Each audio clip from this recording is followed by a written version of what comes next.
চেষ্টা করলেন। এখন প্রত্যেকটা দেশের যেভাবে অ্যাড চালু হয়েছে প্রত্যেকটার মধ্যে যদি এখন ক্লিক হওয়াতে কারো হিস্ট্রিতে দেখে আপনারা মনে করেন যে অ্যারেস্ট করতেছেন, কিন্তু সবার ফোনের মধ্যে ক্লিক করলে সবার ফোন চেক করলে দেশের 80% মানুষের মধ্যেই পাওয়া যাবে হিস্ট্রি চেক।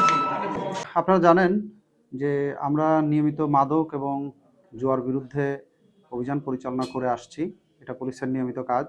পাশাপাশি আমাদের মাননীয় স্বরাষ্ট্রমন্ত্রী মহোদয় মাদক এবং জুয়াকে জিরো টলারেন্স নীতিমালা কথা বলেছেন। সে লক্ষ্যে সরকারের নির্দেশনা অনুযায়ী পাশাপাশি আমাদের জেলার একজন মাননীয় মন্ত্রী মহোদয় আছেন, ত্রাণ দুর্যোগ ব্যবস্থাপনা মন্ত্রী, জানেন তিনিও একটা আলোকিত লালমনিরহাট গঠনের একটি প্রত্যয় ব্যক্ত করেছেন। আরও ভীষণ লালমনিরহাট জেলাকে মাদক এবং সন্ত্রাস পাশাপাশি জুয়া বা ক্যাসিনো এটা মুক্ত করার। তো এই সমস্ত বিষয়গুলোকে আমরা সামনে রেখে ঊর্ধ্বতন কর্মকর্তাদের নির্দেশনা অনুযায়ী আমরা প্রতিনিয়ত এই অভিযান পরিচালনা করছি। তারই একটা অংশ হিসেবে গতকাল সন্ধ্যা থেকে আমরা এই অভিযান পরিচালনা করেছি। গতকালকে আমরা লালমনিরহাট স্টেশন এলাকা হতে বেশ কিছু ক্যাসিনো এবং ব্যক্তিদেরকে নিয়ে এসেছি যারা ক্যাসিনো জুয়ার সাথে সম্পৃক্ত।